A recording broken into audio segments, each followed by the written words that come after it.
ফুলের শহরে বেড়াতে গিয়েছিলাম। রাত 12টার পর হেঁটে হেঁটে ফুল দেখেছি, ফুলের ঘ্রাণ নিয়েছি, আর সুন্দর সুন্দর ফুল হাতে করে নিয়ে হোটেলে ফিরেছি। হ্যালো এভরিওয়ান, আসসালামু আলাইকুম। সবাই কেমন আছেন?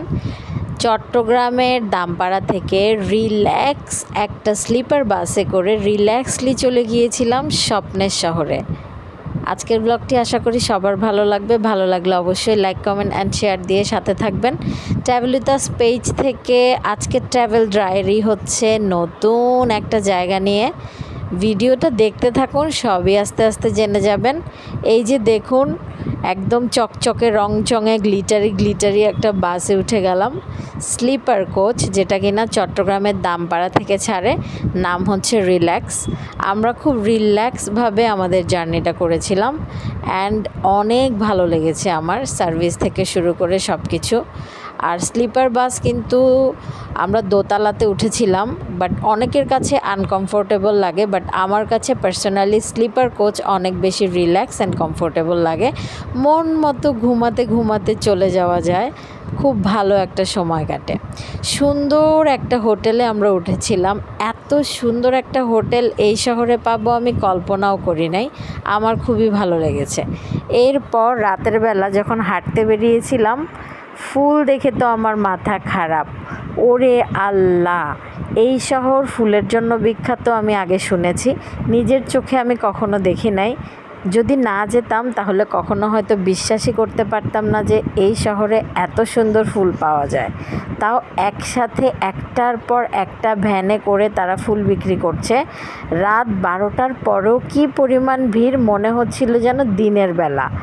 আর এক একটার কালার, এক একটা ডিজাইন জাস্ট অন্য রকম। আমার ভালোবাসার মানুষ এখান থেকেই আমাকে অনেক সুন্দর ফুল কিনে দিয়েছে, যেটা নিয়ে আমি পরদিন পুরো সকাল থেকে সন্ধে পর্যন্ত ঘুরে বেরিয়েছি। হাতে ফুল নিয়ে ঘুরতে আমার অনেক বেশি ভালো লাগে, ফুল নিয়ে ভিডিও করতে, ফটোগ্রাফি করতেও আমার অনেক বেশি ভালো লাগে। আপনাদের কার কার ফুল ভালো লাগে আমাকে অবশ্যই কমেন্ট করে জানাবেন। কোনটা ছেড়ে কোনটা নেব দ্বিধাদ্বন্দ্বে পড়ে যাচ্ছিলাম। একটা থেকে একটা ফুল এত এত সুন্দর, আর দাম কিন্তু সাধ্যের মধ্যেই। কোনোটাই অনেক বেশি প্রাইস না যে যেটা আপনি চাইলে কিনতে পারবেন না। একটা রাতের বেলা যদি পুরো রাস্তা জুড়ে এইভাবে ফুল বিক্রি করে, সেই দৃশ্যটা দেখতে কার না ভালো লাগবে। আমি তো এখন অবধি ভুলতে পারি না। আমি ফুলের ভিডিও করতে ব্যস্ত, ওদিকে হঠাৎ সারপ্রাইজভাবে আমার হাতে ফুল নিয়ে দিল আমার হাজব্যান্ড। মুহূর্তটা অনেক বেশি আনন্দের ছিল, আমি অনেক বেশি খুশি হয়ে গিয়েছিলাম। এরপর হাঁটতে হাঁটতে দেখলাম সুন্দর সুন্দর কেক দোকানে সাজিয়ে রেখেছে। তখনও কিন্তু রাতের বেলায়, মনেই হচ্ছিল না যে এত রাতে দোকান খোলা, আবার এত সুন্দর করে কেক সাজিয়ে রেখেছে। ওগুলোরও একটু ভিডিও নিলাম। এরপর স্ট্রিট ফুডের কথায় যদি আসি, আমরা কিন্তু সবসময় মনে করি চট্টগ্রাম, ঢাকাই মনে হয় স্ট্রিট ফুডের জন্য বিখ্যাত। ঢাকা যেহেতু রাজধানী, আর চট্টগ্রামও হচ্ছে সমুদ্র বন্দরের শহর, তো সেখানে তো বাণিজ্যিকভাবে অনেক দিক থেকেই এগিয়ে থাকবে। কিন্তু এখানে গিয়ে রাস্তাঘাটের খাবার দেখে আমি জাস্ট শকড।